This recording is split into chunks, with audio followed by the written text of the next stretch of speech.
meu coração. Glória a Deus. Precisamos de Ti. Necessitamos de Ti. Senhor, quero ser como Tu. Eu quero, Senhor.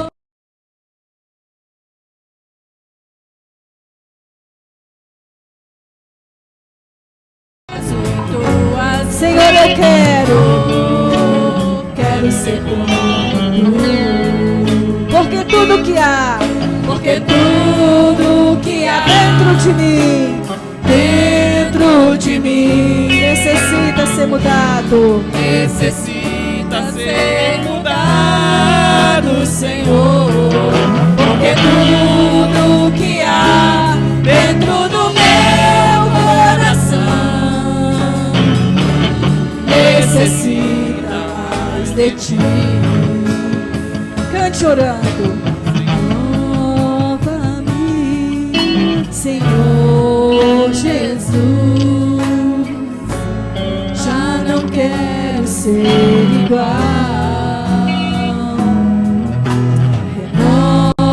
Renova-me, Senhor Jesus. Põe em mim seu coração.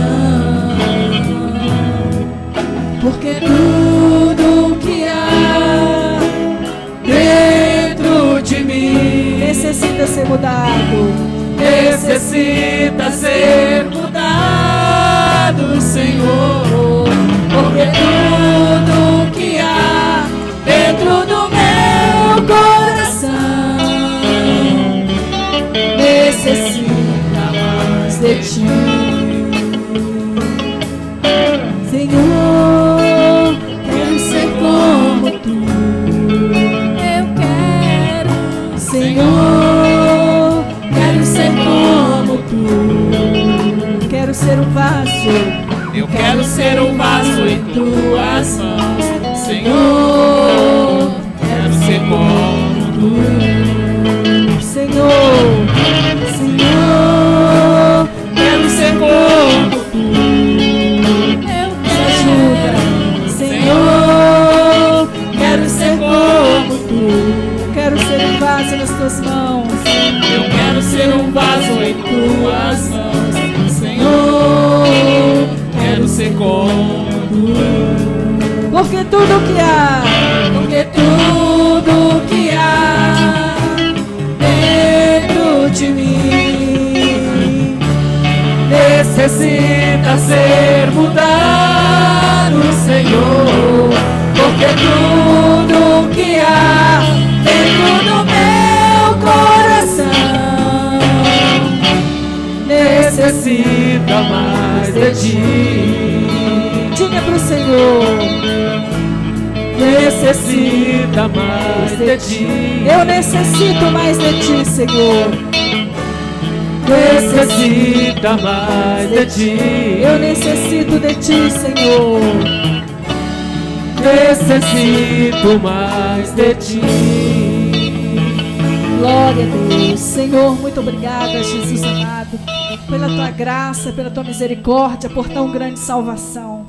Nós Te louvamos neste momento e entregamos no Teu altar as nossas vidas, o nosso coração, o nosso louvor, que nós, ó Deus, realizamos neste momento. Ó Deus, em nome de Jesus, que nós sejamos servos, que o Senhor nos ache servos fiéis. Tem misericórdia de nossas vidas a cada dia. Nos livra do mal, assim como o Senhor Jesus tem orado e nos ensinou a orar. Porque Teu é o reino, o poder e a glória para todos sempre. Em nome de Jesus, Senhor amado, nós oramos e clamamos a Ti, Senhor. Tem misericórdia e nos ajude, Senhor, a vencermos, a permanecermos firmes, a permanecermos fiéis na Tua palavra. Porque a Tua palavra é a verdade. E a Tua palavra, Senhor, é que nos ajuda, é que é o pão vivo que desceu do céu e que nos alimenta, Senhor. Muito obrigada, em nome de Jesus. Assente-se no seu lugar. A irmã Nelimar vai ministrar também ao Senhor, cultuando o Senhor neste momento.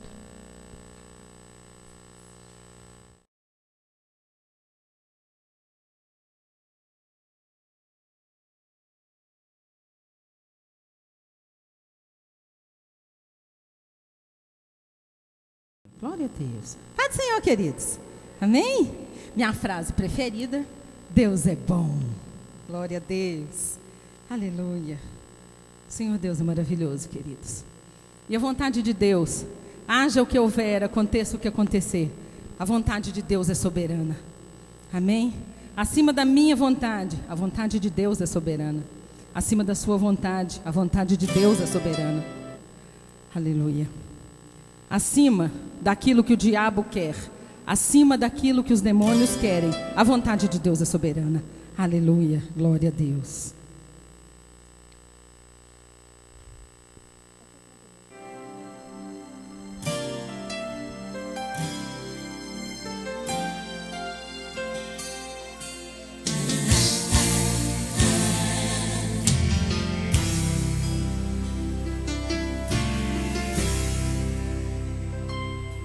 Não adianta o inimigo insistir, ele não vai conseguir embargar minha vitória.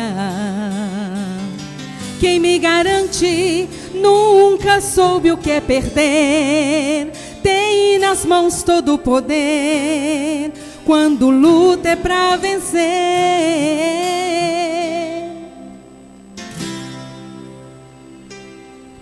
Quando ele faz, não existe quem desfaz. Capacita o incapaz, dá vitória pra quem quer.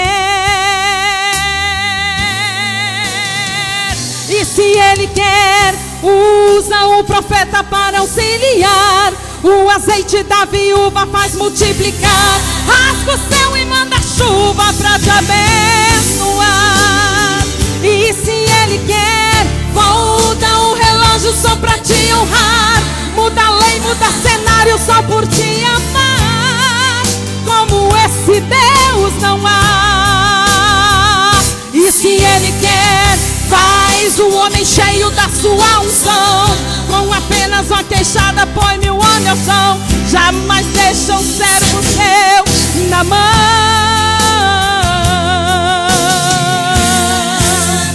Ele é Deus de poder, faz vencer quem nele crê.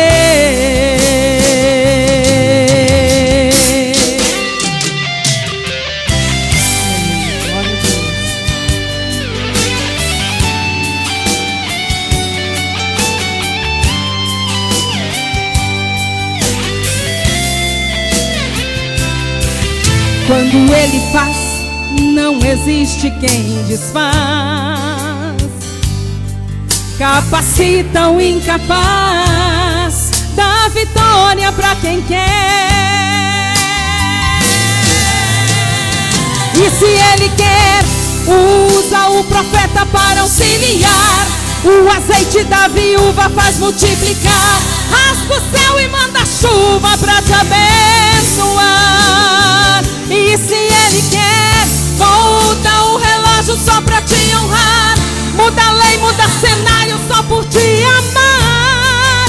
Como esse Deus não há. E se ele quer, faz o homem cheio da sua unção. Com apenas uma queixada põe 1000 homens ao chão. Jamais deixa o servo seu na mão.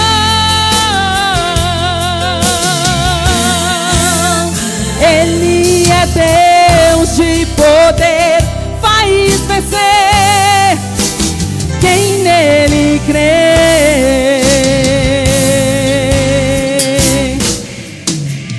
E se ele quer, usa o profeta para auxiliar. O azeite da viúva faz multiplicar. Rasga o céu e manda chuva pra te abençoar. E se ele quer, volta o relógio só pra te honrar. Muda a lei, muda cenário só por te amar. Como esse Deus não há. E se ele quer, faz o homem cheio da sua unção. Com apenas uma queixada põe 1000 homens ao chão. Jamais deixa um servo seu na mão.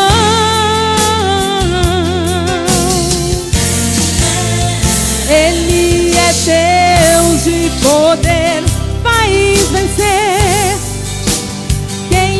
nele crê.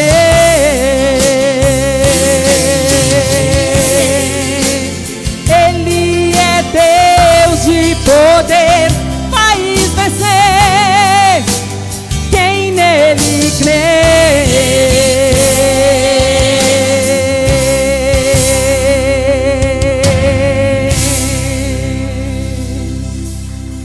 Aleluia, glória a Deus.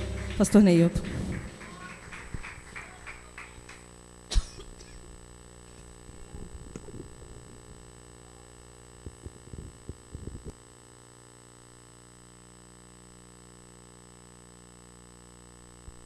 Graças a Deus. Graças a Deus eu estou podendo pregar hoje, viu? Glória a Deus. Foi uma semana de perrengueza, né? Uma semana perrengue. Consegui pregar, graças a Deus vou conseguir pregar hoje. Se Deus assim o permitir, né? Graças a Deus, irmão, muito obrigado pela sua presença aqui essa noite. Cumprimento você com a paz do Senhor, você que eu não cumprimentei ainda. Você...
Para que você vai, como que você vai exercer a sua autoridade sobre ele? E se você não souber o que é a igreja, como você vai identificar se você faz parte da igreja do Senhor Jesus Cristo ou não? Então são temas fundamentais para o cristão, temas fundamentais para a nossa fé, temas fundamentais para o nosso crescimento espiritual e o nosso crescimento na palavra de Deus. Então, primeira coisa que nós vamos abrir o primeiro texto. Talvez você vai assustar com a referência que eu vou falar. Malaquias capítulo 3. Malaquias capítulo 3. Ah, pronto, o pastor falou que vai falar sobre Deus, já abriu, já sacou logo Malaquias capítulo 3. Vamos ler o primeiro texto de Malaquias capítulo 3. Sabendo que Malaquias é um livro de juízo sobre o reino do norte, sobre o reino de Israel, sobre os judeus, é um livro de juízo sobre a classe sacerdotal. E sabendo que é um livro de juízo, nós temos 2 capítulos antes do capítulo 3, em que Deus chama mesmo, puxa a orelha do sacerdote, puxa a orelha daquele que ministrava no altar. Não só apenas que eles falam, estão roubando a Deus, não. Meu irmão, o livro de Malaquias fala sobre adultério, sobre adultério, sobre violência, não fala só de dinheiro, igual eles querem que fala. Puxa a orelha do pastor. Malaquias, o livro de Malaquias foi escrito para pastor mesmo, é para puxar a orelha dele, para chegar ele no eixo. Ele foi escrito para isso. E em Malaquias capítulo 3, verso 6, há uma coisa fundamental que nós vamos, a partir desse texto, nós vamos desenvolver esse tema. Diz assim, Malaquias 3, 6. porque eu, o Senhor, não mudo. Por isso, vós, ó filhos de Jacó, não sois consumidos. Vamos nos ater à parte A. Porque eu, o Senhor, não mudo. Então o que está falando? Deus não muda. Ele não muda. Ele não é um Deus volúvel. Não é um Deus volátil. Então eu, o Senhor, não mudo. Senhor meu Deus, amado Pai, conforme a tua eficiência, Pai, a eficiência da tua palavra, conforme a eficiência do teu Espírito Santo, ó Deus amado, a nossa fé, ó Deus amado, é alicerçada, meu Deus. Alicerçada e construída por Jesus Cristo, o autor e consumador da nossa fé. Senhor Jesus, nos ajuda essa noite para falar acerca do Pai, acerca de Deus, para entendermos um pouquinho mais acerca do Senhor, meu Pai. Somente pelo Teu Espírito Santo nós podemos pronunciar o Teu nome. Somente pelo Teu Espírito Santo nós podemos entender as Tuas coisas. Por isso, ó Pai, nós te pedimos a Tua graça e o Teu favor, em nome de Jesus Cristo. Amém? Graças a Deus. Pode se assentar. Outro texto que nós vamos ler também. Marca esse texto aí na sua Bíblia. Permaneça com a sua Bíblia aberta. Jeremias, capítulo 9, verso 23 e 24. Jeremias 9, 23 e 24.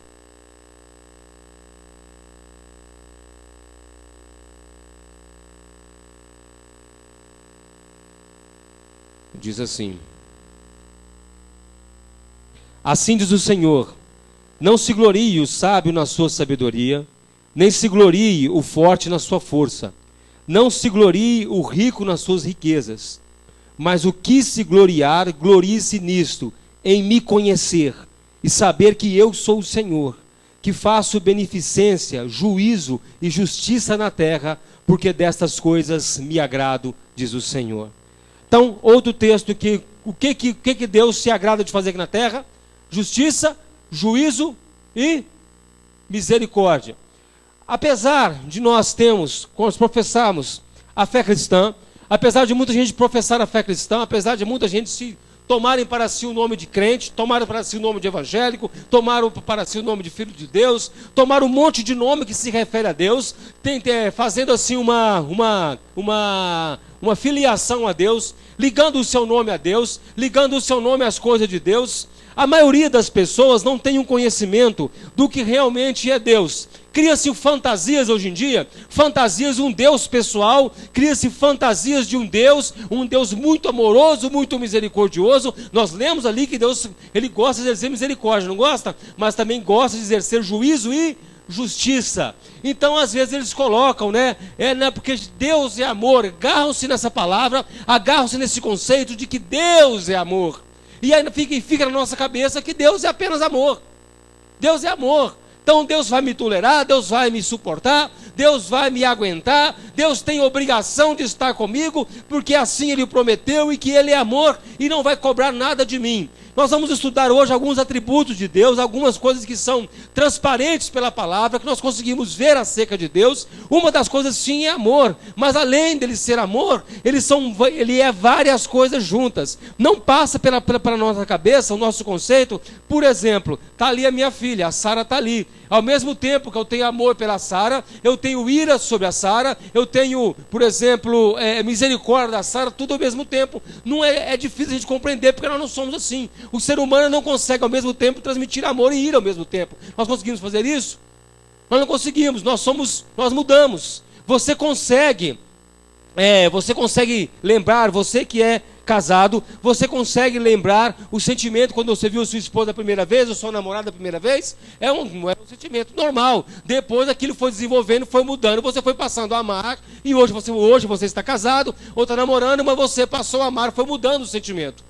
O sentimento de Deus contra a humanidade é um sentimento só, é um sentimento desde a criação, onde Deus cria Adão, aonde nós somos nomeados por Deus, nós nascemos, o sentimento de Deus é um só, Ele, o Senhor, não muda, como nós vimos em Malaquias capítulo 3, verso 6, Deus não muda.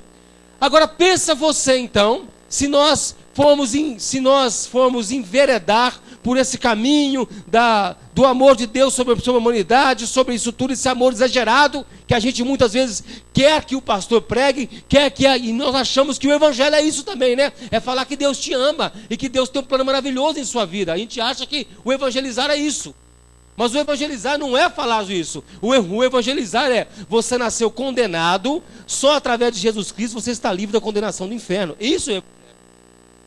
Esse é o evangelho. O evangelho verdadeiro é isso. Você nasceu condenado e só através de Jesus Cristo você se livra da condenação do inferno. Porque Deus está irado com você. Ah não, mas espera aí, João capítulo 3, verso 16. Porque Deus amou o mundo de tal maneira que deu o seu Filho unigênito para que todo aquele que nele crê não pereça, mas tenha vida. Aí nós caímos também em João 3,36. Aquele que tem um filho, quem tem a vida. Mas quem não tem um filho, sobre ele permanece a ira de Deus. Então nós temos um sentimento dicótomo. Dois sentimentos ao mesmo tempo. Ele ama o mundo, dá o seu filho para morrer, mas ao mesmo tempo quem não tem está debaixo da ira de Deus. Então nós temos um atributo de Deus, primeira coisa, Deus não muda, Ele é imutável. Deus é imutável, pela própria boca dele ele falou: eu, Senhor, não mudo. Então Deus é imutável. Pode passar 1000 anos, 10.000 anos, 100.000 anos, 3 bilhões de anos que Deus vai continuar sendo o mesmo Deus. Agora você não consegue imaginar, eu não consigo imaginar, mas vamos tentar pensar. Imagina antes de Deus criar as estrelas. Será que Deus era diferente? Antes de Deus criar os anjos, antes dele criar os anjos, os seres celestiais, antes dele criar os exércitos dos céus, antes dele criar a Nova Jerusalém, antes dele criar o céu, ele sendo Deus, será que ele seria o mesmo Deus que é hoje? É a mesma coisa, ele é o mesmo Deus.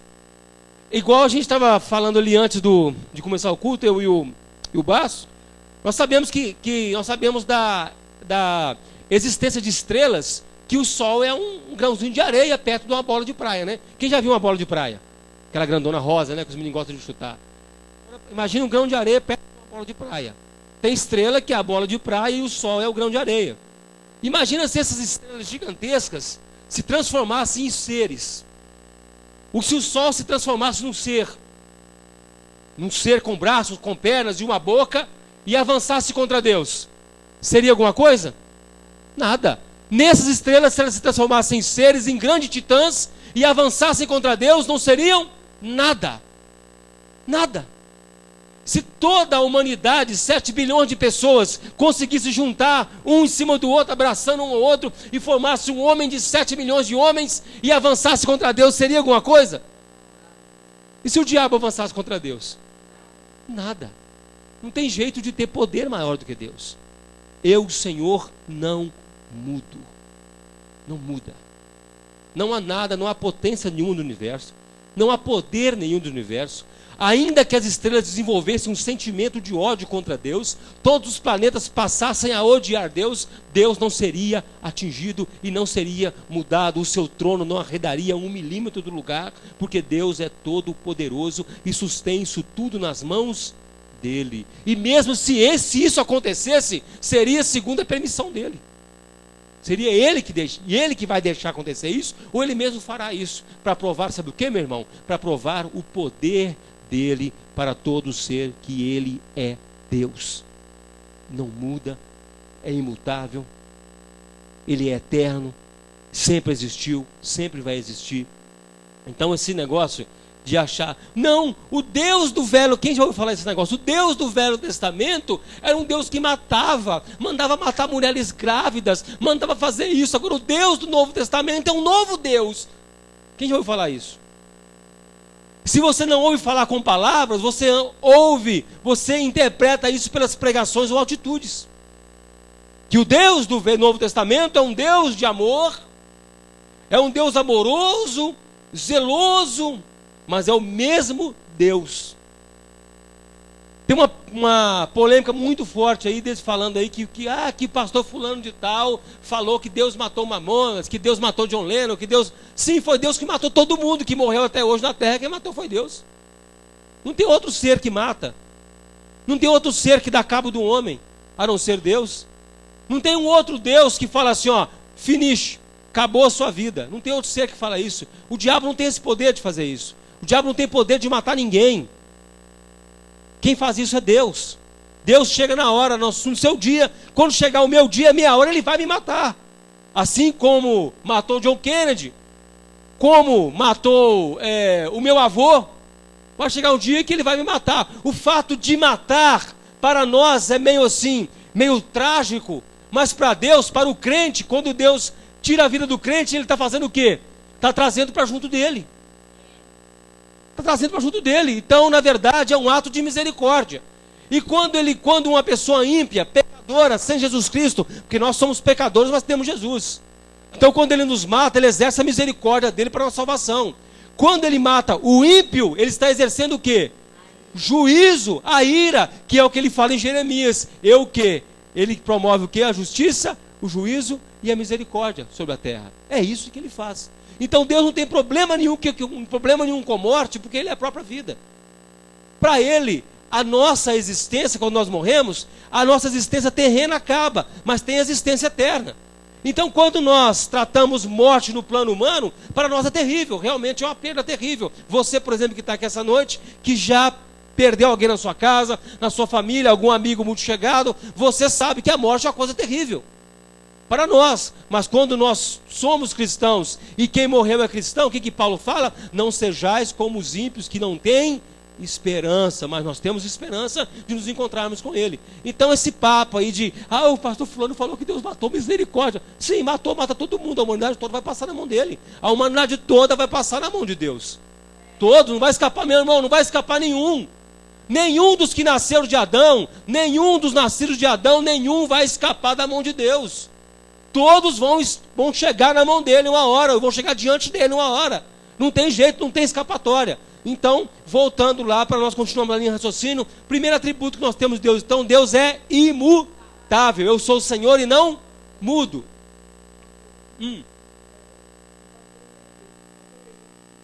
A perfeição não precisa de ajuste. Se ele fosse um Deus imperfeito, ele precisaria evoluir. Assim como você chega no centro espírita, olha, você é um médium de luz, você tem que evoluir. Quem já falou com você, né? Tem que evoluir. Não, Deus não, já é perfeito, Ele não tem que mudar, porque Ele já está no estado da perfeição. Quem fez catecismo na igreja católica aqui, Deus é um espírito perfeitíssimo? Alguém já fez catecismo?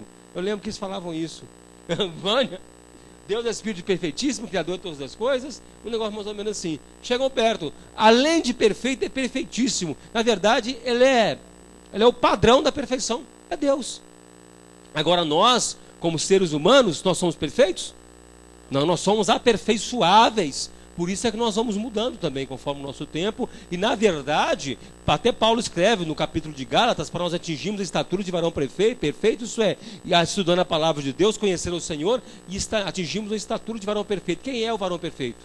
O próprio Jesus. Então nós temos que ser aperfeiçoados. E quem faz esse aperfeiçoamento em nós?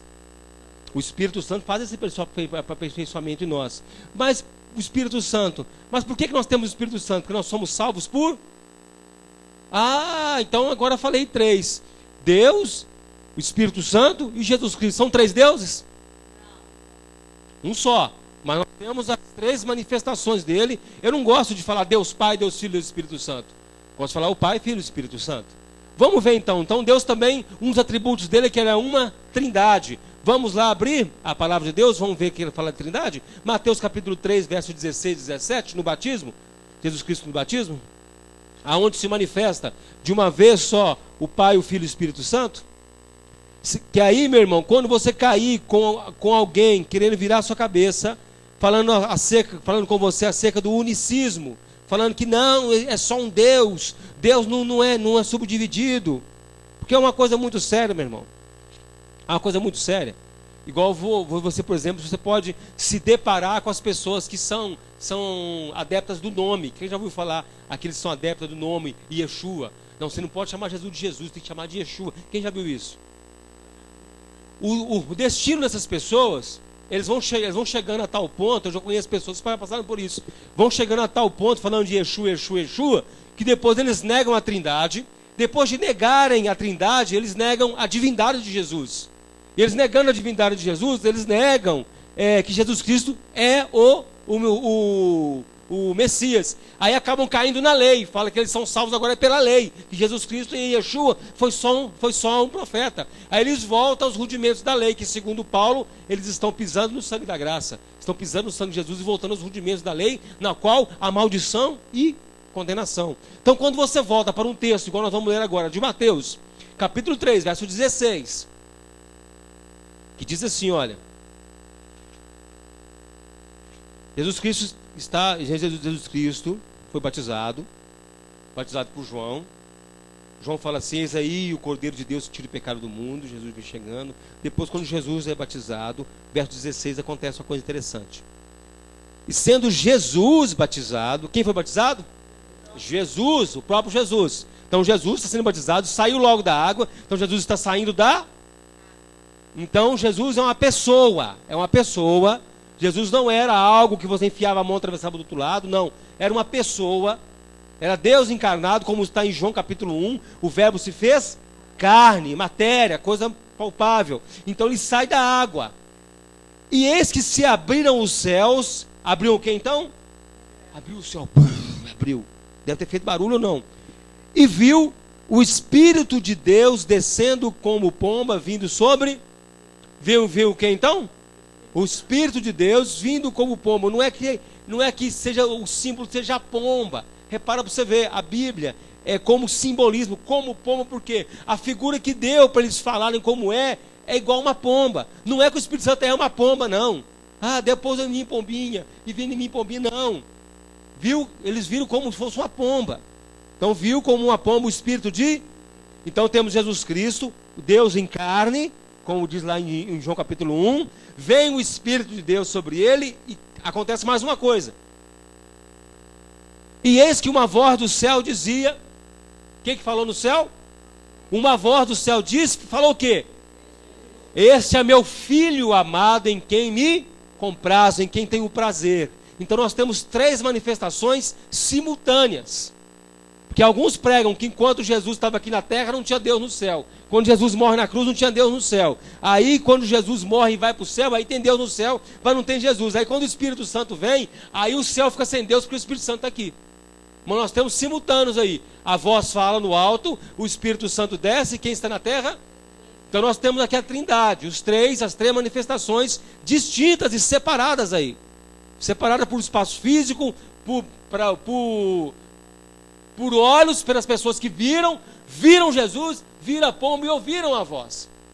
Então, os sentidos humanos conseguiram discernir, então, 3 manifestações distintas. Pai, Filho e Espírito, que o Pai fala, esse é o meu Filho. E eles viam o Espírito de... Aí isso lá na frente, você estudando mais, você chega lá nas cartas de Paulo, Paulo já chama o Espírito Santo do Espírito de Cristo. Porque é a mesma coisa, Pai, Filho e Espírito Santo tem a mesma essência, os 3 são Deus, um Deus só. Para nós é difícil imaginar isso, né? Mas se nós formos, para nós é difícil imaginar, porque nós estamos limitados à física. Limitados à nossa mente pensante como um físico, que 2 corpos não ocupam o mesmo lugar e não tem jeito de dividir eu e ficar 2 pessoas, né?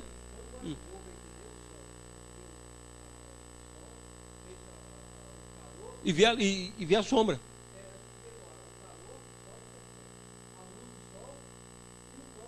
E o próprio sol. Apenas uma fonte da manifestação, mas manifestações diferentes, né? Então Deus, ele também é trindade, Deus trino. Mateus 28, 19, outra base bíblica. Ou não, isso é estudo, mãe, para você, isso é estudo para a vida cristã, isso é estudo para você entender quem é Deus. Mateus 20, 28, 19. Portanto, ide, ensinai todas as nações, batizando-as em nome do Pai, do Filho e do Espírito. Ele manda batizar em nome do Pai só? Manda batizar só em nome de Jesus? Manda batizar em nome do Espírito Santo? Não, manda batizar em nome do Pai, do Filho e do Espírito Santo. Quem está falando isso?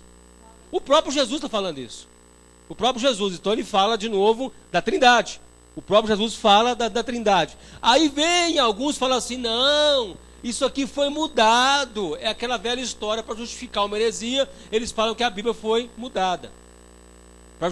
Todo mundo que quer justificar uma heresia fala que a tradução está errada. Quem já viu isso? Não, a tradução está errada. Aí pergunta assim, mas qual a tradução então que está certa? Ah, aqui aí não sabe. A confiabilidade bíblica não é apenas falar. Quem já ouviu falar que a Bíblia foi mudada, que foi mudada pela igreja, adulterada? Quem já ouviu falar isso? Todo mundo que fala isso nunca leu a Bíblia, não conhece a Bíblia. Eu fico bobo, todo mundo que fala isso não conhece a Bíblia. Porque quando você abre a Bíblia e começa a falar, não tem isso na Bíblia, não sabia que tem. A pessoa não conhece a Bíblia. E tem crente que vai atrás disso. Tem crente que vai. Eu não vou explicar um pouquinho só. Da Bíblia que você está aí no colo, dessa tradução do João Ferreira de Almeida, eu te aconselho a Almeida Corrigida e Fiel, ou Almeida Revista e Corrigida, versão 1995, são as melhores que tem. Dessa Bíblia que você está no colo aí, existem guardados 3.000 originais. Há no mundo 3.000 originais da Bíblia. Então, para ter alguma mudança nesse texto que você está aí, eles teriam que fazer alteração em 3.000 originais que estão em países diferentes.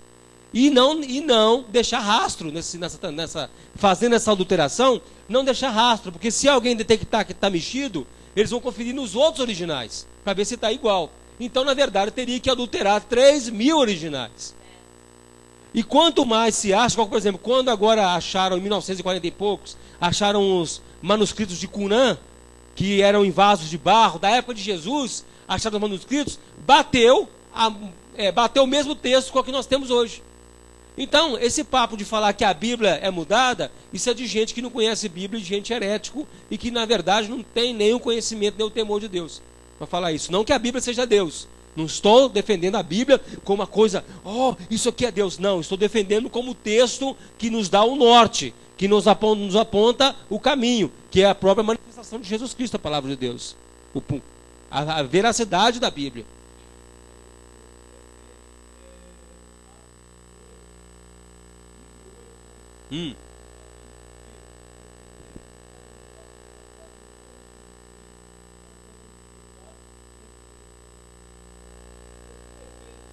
Mas vai certeza. Mas quem fala isso foi só Pedro. Lá nós temos o próprio Jesus falando batizar no Pai do Espírito Santo. Aí eles não aceitam. Na verdade, eles pegam uma frasinha que Pedro falou, batizar em nome de Jesus, e esquece o que Jesus falou em 2 evangelhos. Ele fala, cria uma heresia. Tem que ter base bíblica, pelo menos 2 ou 3 textos. Um texto sozinho, você cria várias heresias. A doutrina de Cristo. Englobando o ensinamento e tudo que Jesus falou. Bom também. E tudo que Jesus falou. Na verdade, quando eu falo em nome de Cristo, em tudo que ele fez, em tudo que ele falou. Então, Deus também ele é trindade. 1 João 5,7, alguém acha para mim? E pode ler bem alto. Primeiro, para fechar a trindade, 1 João 5,7.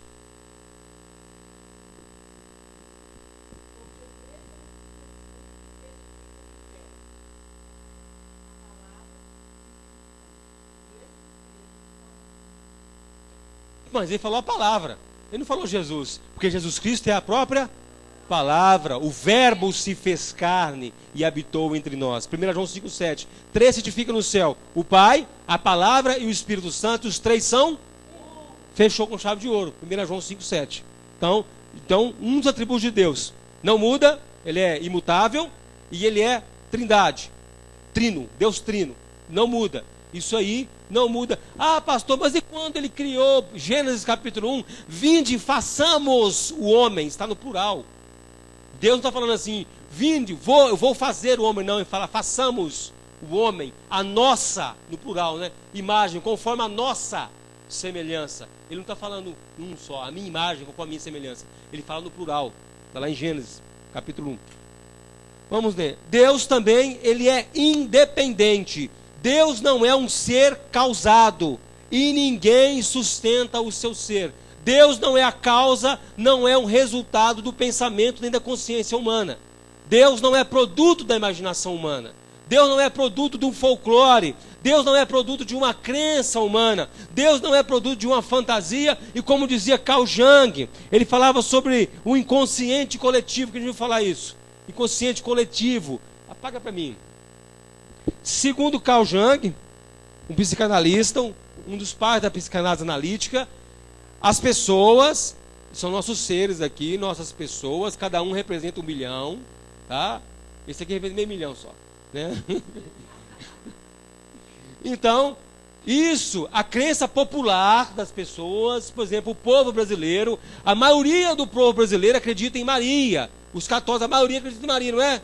Isso torna uma ideia latente, consciente e ativa no meio dos católicos, em que essa ideia, ela é desenvolvida entre eles.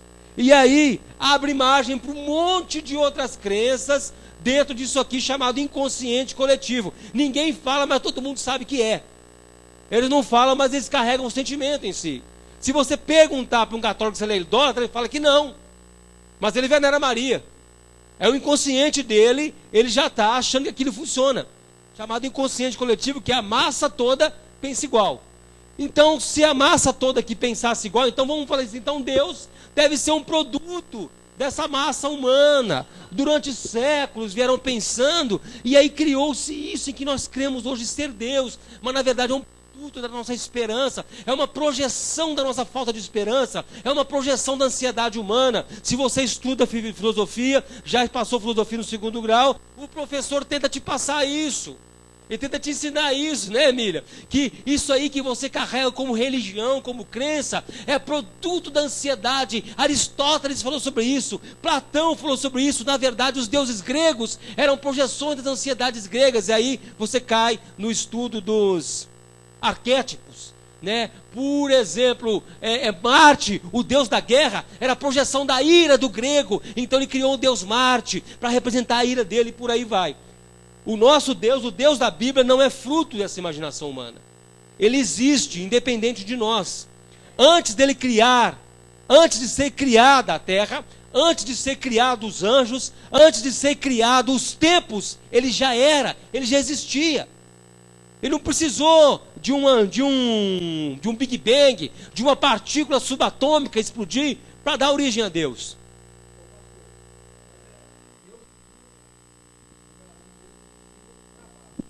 Vamos chegar em 1 Coríntios 21. Isso que eu vou chegar. O Deus cultural. É isso que eu vou chegar agora. Agora, a produção humana sobre esse Deus, falei dos católicos, agora vamos trazer para o meio cristão, onde desenvolveram um Deus também. Desenvolveram um Deus evangélico. Desenvolveram um Deus que se amolda às ansiedades evangélicas. Qual que é a ansiedade da igreja evangélica no Brasil hoje? Não, não é dinheiro. De dinheiro é 5 anos atrás, meu irmão. Poder. Hoje a igreja evangélica quer poder. Quer capa da Veja, quer estar na mídia, quer estar na Globo com o Festival Promessas. Ela quer agora o poder. A igreja evangélica brasileira não deseja mais dinheiro, porque dinheiro ela já tem. Ela já tem dinheiro. Ela já fez a sua cama. Ela já implantou na cabeça do evangélico as coisas de Deus e implantou um Deus diferente hoje. Implantou um Deus diferente que se relaciona com o homem através de riqueza. Essa é um consciente coletivo evangélico. Um consciente coletivo evangélico. Mas isso que já não interessa mais, porque não precisa mais pisar nessa tecla mais com o evangélico a respeito de dinheiro. Ele já pegou esse modo de pensar e já ficou. Agora, o Deus evangélico tem sede de poder. Eles agora, o objetivo é botar, por exemplo, um presidente evangélico. Botar um presidente que, se botar um presidente no Brasil, nós vamos estar tomando os estratos sociais, as camadas sociais de assalto e vamos ganhar o mundo para Deus. Eu falei isso aqui 2 semanas atrás, né? Que eles querem pegar todos os estratos sociais, estrato com S, viu? Extrato com S quer dizer camada, estratos, todos os estratos sociais, e ali permear essa ideia de Deus, que na verdade esse Deus para eles ele é movido somente com amor, e é um Deus que muda, é um Deus mutável conforme as estações do ano, esse Deus vai mudando. Quem já ouviu falar, por exemplo, esse ano é o ano de José, esse ano é o ano de Benjamim. Cada ano Deus tem um mover diferente para a nação. Isso, tem um mover. Cada ano eles aparecem com um mover diferente de Deus, com uma nova ideia acerca de Deus. Aquilo que servia 10 anos atrás já não serve hoje. Aquilo que servia 20 anos atrás, que era o MID, Ministério da Igreja Dinâmica, já não serve hoje. Hoje, por exemplo, nós estamos assistindo o ocaso do G12. Nós estamos assistindo o final do G12, que há 10 anos vem dominando sobre a igreja brasileira, e daqui a pouco não serve mais, que já vai entrar agora um outro método dentro da igreja, porque segundo ele, segundo o pensamento, aquelas coisas, as coisas não faladas, não são faladas, mas elas não são faladas, mas são apresentadas, elas são percebidas que o quê? Deus, ele está mudando conforme o século está mudando, conforme a cultura humana está mudando, tem que ser mudado a maneira de apresentar Deus. Mas qual foi o primeiro texto que nós lemos? Eu sou o Senhor e não mudo. O mesmo evangelho que Paulo pregou para os gregos, pregou para os coríntios, tem que ser o mesmo evangelho pregado hoje. Não muda, porque Deus não mudou. Jesus Cristo não mudou e nem vai mudar.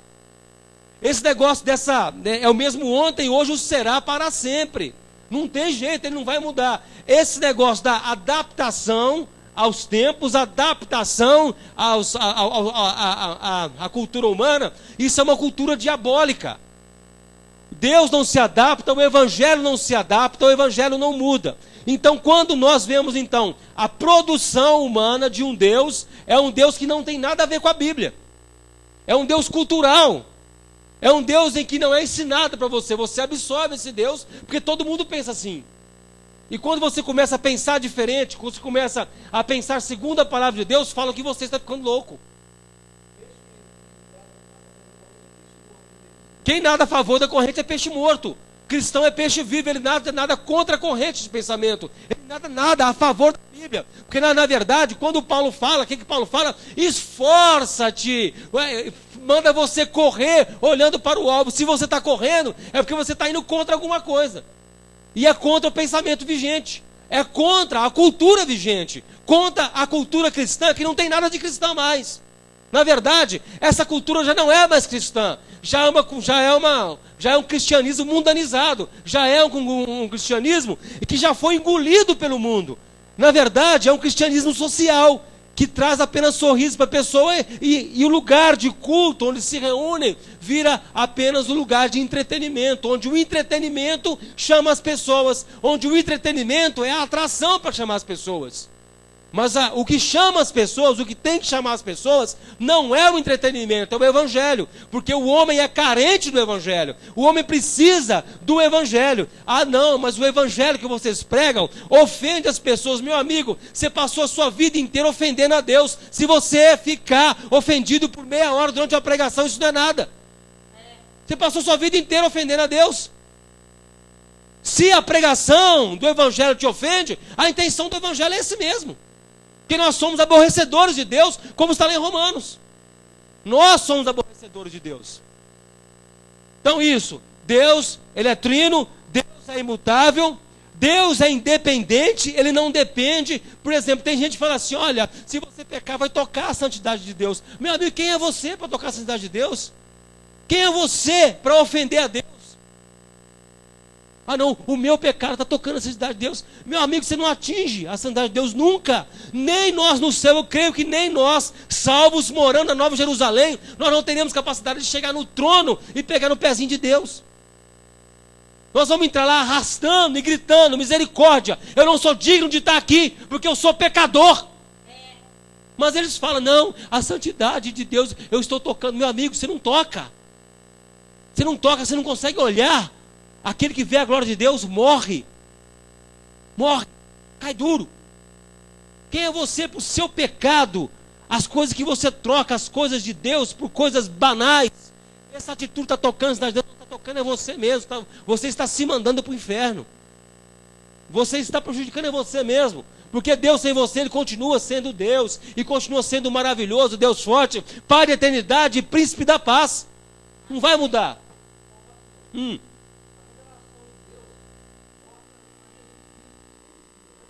É Jesus puro. Gera religião. Olha, Deus não precisa de nós nem do restante da criação para nada, pois Ele existe por si mesmo e não depende de qualquer coisa externa para existir. Então a existência de Deus é independente. Ele existe porque ele existe. Não depende da igreja.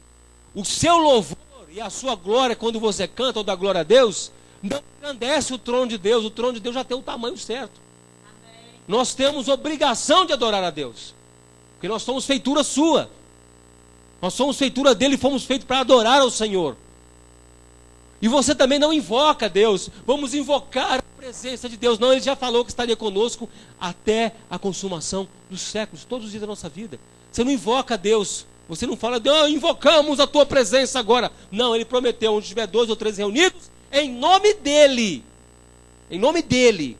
Aí ele vai estar presente.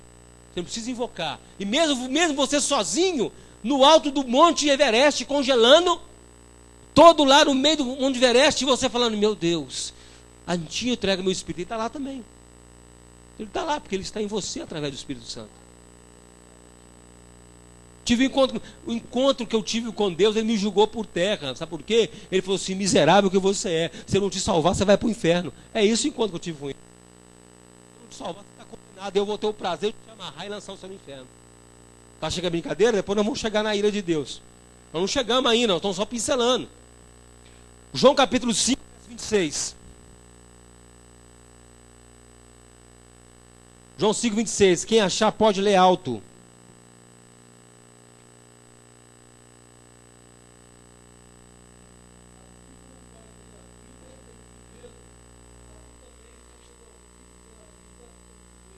Assim como o Pai tem a vida em si, ele não depende de outro, ele tem a vida em si mesmo. A vida está nele, tem a vida nele. Ele não pegou emprestado de um anjo, não pegou lá emprestado, não, ele tem a vida em si mesmo.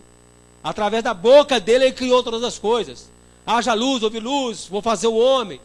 Então não depende, isso é ponto pacífico. Então Deus, ele é independente. Independente. Ele é independente, ele existe sem precisar de ninguém, sem precisar de nada, ele existe. Ele é, Apocalipse 4:11. Digno és, Senhor, de receber a glória, honra e poder, porque tu criaste todas as coisas, e por tua vontade são e foram criadas. Pela vontade de Deus. Vou fazer e fiz, ponto. E não tem que dar satisfação. Paulo até fala assim, quem é você, cara? A criação vira para Deus. Por que você me fez assim? Romanos capítulo 8, né? Capítulo 9. Por que você me fez assim, Deus? Não. Então vamos lá. Deus é eterno, ele não tem princípio, nem fim, nem sucessão de momentos no seu próprio ser. E percebe todo o tempo com igual realismo. Ele criou o tempo e, portanto, ele não depende do tempo. Deus criou esse sistema de coisas chamado tempo. E para ele não tem problema esse negócio de tempo. Nós estamos presos ao tempo. Se eu viver 70 anos, eu vivi bastante, né? Vivi até bastante, 70 anos, né? Mas 70 anos, às vezes, não é nem a órbita de uma estrela. Nem a órbita de uma estrela é 70 anos. E eu estou achando que é muita coisa.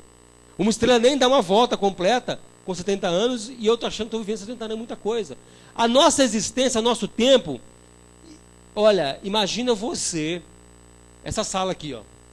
Agora imagina você, a cabeça de um alfinete naquele cantinho ali. Aquilo é o meu tempo relativo ao tempo da humanidade. Não, ao tempo dos habitantes de Belo Horizonte.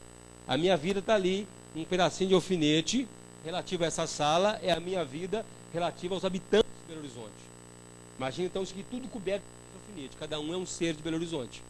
Agora, imagina, então, essa minha cabeça de alfinete, e vamos pegar a população de Minas Gerais. O milionários todo coberto de cabeça de alfinete. Eu sou uma cabecinha de alfinete. Milionários toda a população de Minas Gerais. Agora vamos pegar a extensão de Belo Horizonte, seria todos os brasileiros. E a minha cabeça de alfinete continua uma cabeça de alfinete. Então a minha importância em relação a isso tudo é ínfimo, né? Agora imagina você a terra coberta de cabeça de alfinete, você é uma cabecinha de alfinete. A sua importância, então, você é muito pequeno, né? E é isso que eu acho que é muito importante. Que eu acho muitas vezes que isso é muito importante, né? E Jesus fala que se eu quiser preservar essa vida minha, eu vou perder. Eu vou ser condenado. Mas se eu quiser perder essa minha vida de alfinete, por amor dele, eu vou achar a vida que, na verdade, a relação de tempo da vida eterna seria, então, não essa cabecinha de alfinete em relação ao mundo, Mas a vida eterna seria o mundo todo em relação à cabeça de alfinete. O mundo seria uma vida eterna, uma pessoa só. A vida eterna em relação à minha vidinha de hoje. Então, quando Paulo fala que a breve e momentânea tribulação que eu passo hoje não se compara com a eternidade de glória. Então, ainda que nós passamos por uma luta durante 1 ano, 2 anos, 3 anos, não tem comparação à eternidade que Deus mora nela. Não tem comparação, nós vamos passar a eternidade com Ele. Então, ainda que nós passamos alguma luta e chega alguém e você fala assim, não, você tem que rejeitar isso, varão, porque homem de Deus não passa por isso. Aonde está isso na Bíblia? Não tem isso na Bíblia. Pelo contrário, Paulo fala que você vai passar por uma breve e momentânea tribulação, pode durar anos, mas relativo à eternidade, comparando com o tempo que para Deus não existe, que você vai estar na presença dele, esse tempo que você está passando aqui não é nada. Ainda que seja 20 anos, você doente, 20 anos você sem dinheiro, essa tribulação que você está passando, não é comparado a toda a eternidade que está reservada para você. E é nessa eternidade que Deus vive. Deus não está relativo ao nosso tempo. Por isso é que, Deus está demorando a responder. Meu amigo, é o tempo de Deus. Nós é que temos ansiedade de um dia para o outro, que vem uma noite, amanhece um dia, a coisa não acontece, e vai indo. Já passou 1 ano, 2 anos. Nós é que estamos presos a esse tempo. Deus não está preso a esse tempo. Então, a prisão do tempo está relativa a nós, que estamos presos a esse tempo e temos um tempo determinado. Deus não tem um tempo determinado, Ele existe. Ele é. Quando nós estivermos na glória, nós vamos entender isso melhor. Porque nem os grandes astrônomos não entendem o tempo. Por exemplo, tem aquele livro do Stephen Hawking, né? Uma breve história do tempo. Você tem ele, né? Uma breve história do tempo. É uma coisa terrível. Você lê, a coisa é profunda. Ele está falando sobre o tempo. A relatividade do tempo e tal, e você lê e fala, meu Deus, nossa, é isso. Aí você pensa assim, meu Deus, então eu não sou nada. Eu não sou nada. Quanto mais você conhece, mais você tem consciência que você não é nada. Então Deus é eterno, Ele criou o próprio tempo e, portanto, é independente dele. Êxodo capítulo 3, verso 14. Salmo 92. 2 Pedro 3,8. Não, cada um vai achar um. Êxodo 3,14, Salmo 92, 2 Pedro 3,8. Salmo 92.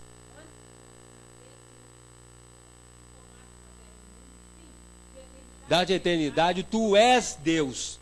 De eternidade a eternidade, tu és Deus. Antes que os montes nascessem, antes que o monte nascessem, tu formastes a terra e o mundo. De eternidade a eternidade, tu és Deus. Esse foi 90, né? Êxodo 3,14. Quem pode ler? Exodó. Êxodo 3,14.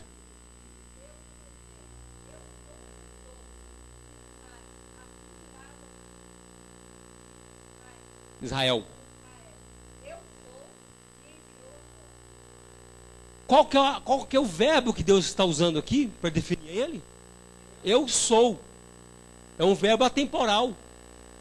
Ele não está falando que ele era ou ele será. Eu sou. Mesma coisa ele pode falar hoje. Eu sou. Ele é o dono da história. Ele é o dono de tudo. Ele existe. Antes de ter terra e mundo, de eternidade, eternidade, ele era Deus. Ele já é Deus. Agora 2 Pedro 3,8, é isso? 2 Pedro 3,8.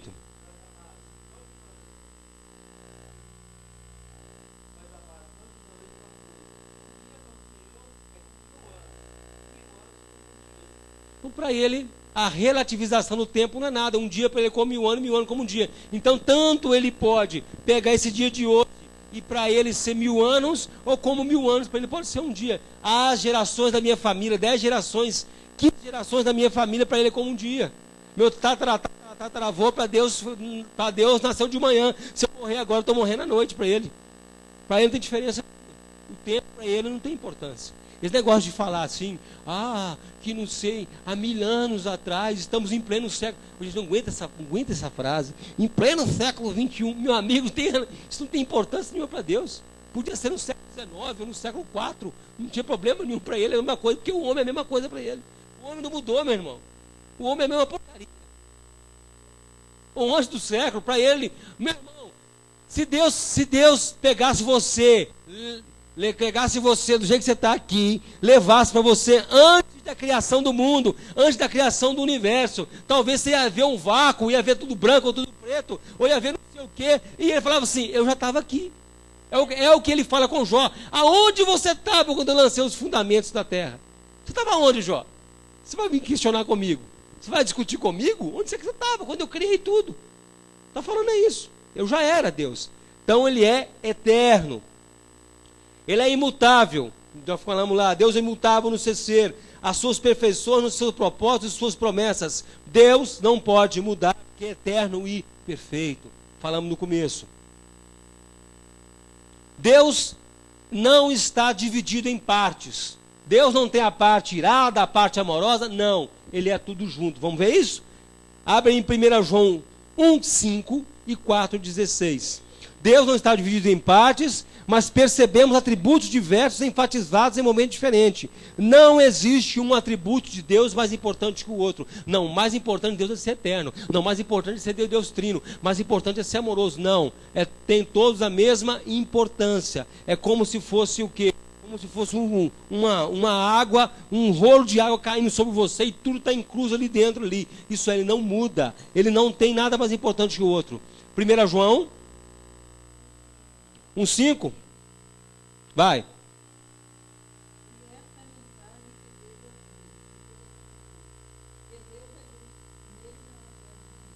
Deus é? Tudo é às claras. Tudo para Deus é às claras. Então não tem nada nele oculto, não tem trevas nele. 4:16 agora.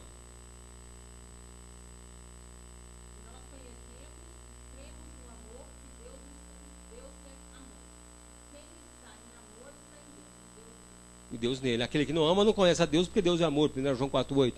Então, tudo está nele ao mesmo tempo agora. Tudo ao mesmo tempo. Ele é também amor. Então Deus é amoroso, ele é amor. Deus é o quê? Amor. É amor? É amor. Deus é eterno, ele é trino, independente e imutável. Ele tem nele o quê? Uma unidade, não tem nada mais diferente que o outro, ele também é amor. Deus é espírito, amém? João 4:24, Deus é espírito, o próprio Jesus fala. João 4:24, vamos adiantar um pouquinho. João 4, nós temos como cabeça, como pensamento de espírito, como fantasma, né? A nossa cabeça de espírito é achando que é espírito. Mas o conceito de espírito da Bíblia não é um conceito de fantasma, que é intangível. Não creio o quê? Que ele está relativo a uma existência espiritual, relativa ao mundo.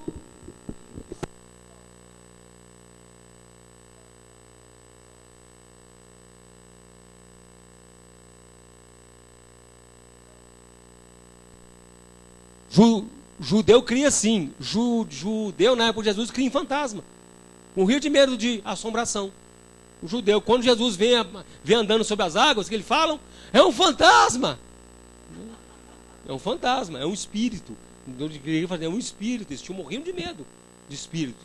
Mas aí, em João capítulo 4:24, quem está falando aqui? Jesus está falando, Deus é espírito, e importa que os que o adorem em espírito e em... O que é adorar a Deus em espírito e em verdade? É assim, ó. Não, adorar em espírito é movido pelo Espírito Santo. Adorar tendo consciência que Deus é espírito, não está relativo às suas leis. Não está contido na sua cabeça, nem nas suas ideias. Mas ele é Deus verdadeiro e em verdade é reconhecendo a nossa miserabilidade, que nós somos miseráveis. Não é achando, Deus entra em tua presença porque eu jejuo. Isso é a oração do fariseu. Isso é a oração do fariseu. A oração do publicano é que nós devemos adorar a Deus como a oração do publicano. Deus, eu sou pecador. Eu sou pecador, estou na sua presença, mas reconheço que sou pecador. Isso é que é adorar em verdade. Não é a oração do fariseu. Deus, nesse momento, Pai. Não é. É falar, Deus, muito obrigado porque o Senhor me suporta em tua presença mais uma vez. Porque, Deus, eu sei que eu sou um pecador, eu sou um miserável. Tenho consciência que o Senhor é Deus fiel. Tenho consciência, Deus, que a tua fidelidade não está relativa à minha fidelidade, porque eu sou infiel, meu Deus. Tem misericórdia de mim. Deus, eu te adoro porque tu és Deus. Para mim basta, o Senhor não precisa me dar nada. O Senhor sendo Deus já basta. Deus, para mim já basta a consciência, eu saber que o Senhor é Deus. Não, Deus, eu te adoro porque o Senhor esta manhã me deu a chave do meu Peugeot. Tem, irmão?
Marcos 10, 27. Alguém lê para mim?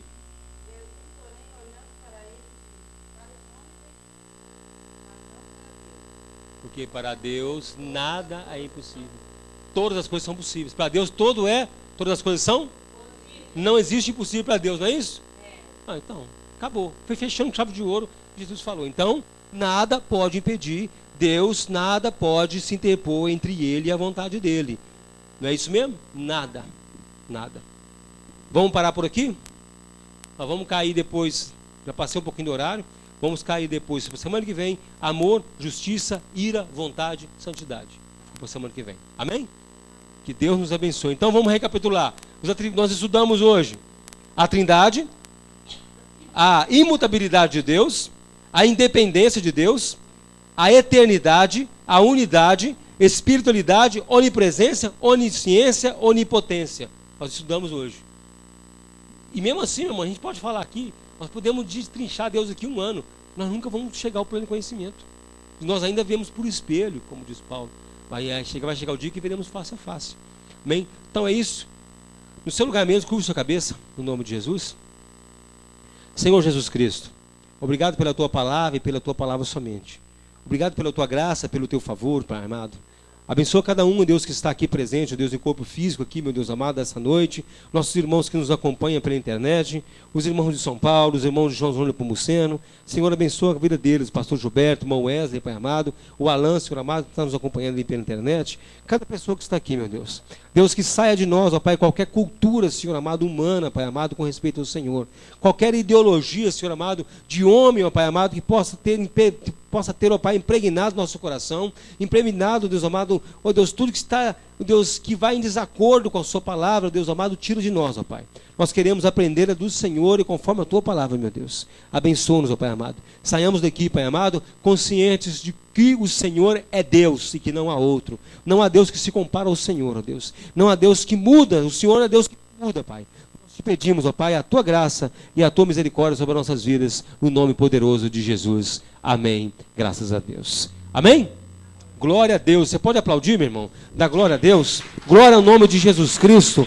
Glória ao nome do Senhor Jesus. Glória a Deus. Aleluia. Glória a Jesus. Amém. Graças a Deus. Amém, irmãos? Então, para a semana que vem, no domingo que vem, nós vamos estar finalizando esse estudo. Por que estudar?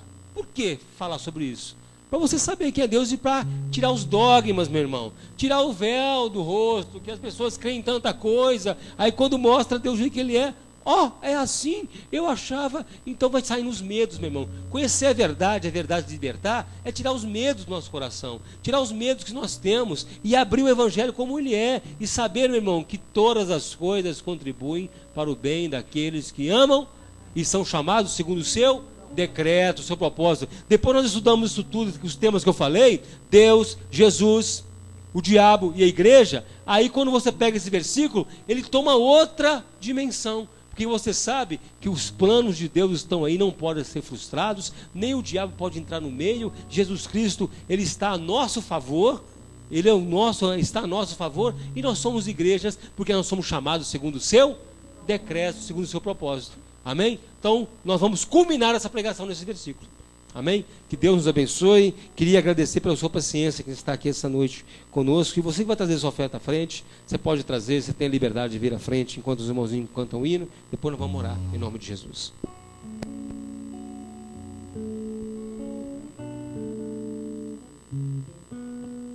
Deus, grandioso ser, jamais criado,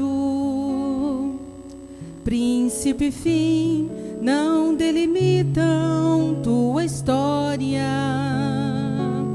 Esse é o seu Espírito supremo iluminado,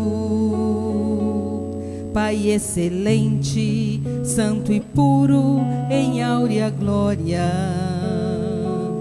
Como explicar-te a criatura que é tão breve,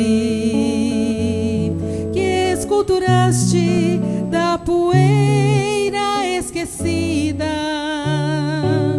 Mas adorar-te é o que se pode e o que se deve.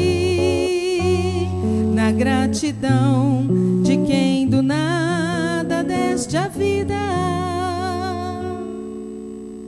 Deus, na apoteose da verdade, a Via Láctea estendeste no espaço, e aos turbilhões, constelações de eternidade, tu colocaste em ornamento dos teus passos. Como explicar-te a criatura que é tão breve, que esculturaste da poeira esquecida? Mas adorar-te é o que se pode e o que se deve, na gratidão de quem do nada deste a vida. Mas adorar-te é o que se pode e o que se deve, na gratidão de quem do nada deste a vida. Amém? Glória a Deus. Aleluia. Esse vocês não conheciam não, né? Osés de Paula, 1900 e vovó criança. Amém. Irmãos, vamos estar orando então. Senhor meu Deus, conforme a tua infinita graça, a tua misericórdia, Senhor bendito, não, ó Deus, como motivo de barganha, Pai, que estamos orando agora, pedindo a sua bênção sobre nós, ó Pai. Não, meu Deus, separamos esse momento, ó Pai, porque nos preocupamos com o nosso sustento, nos preocupamos, Senhor bendito, com a nossa saúde, nos preocupamos com os nossos queridos, ó Pai, com a nossa família, nos preocupamos com aquele que precisa de emprego, com aquele, ó Pai amado, que vive, ó Pai amado, de cliente, que vive de pedido, ó Deus, por isso, ó Deus, que busca a colocação, ó Deus, nós separamos esse tempo para pedir ao Senhor, tem misericórdia, Pai, mas ao mesmo tempo, pedimos ao Senhor para fortalecer a nossa fé, para que esteja firmada que nenhum dos teus propósitos são frustrados, meu Deus, que a nossa confiança, Deus amado, esteja no Senhor e no Senhor somente.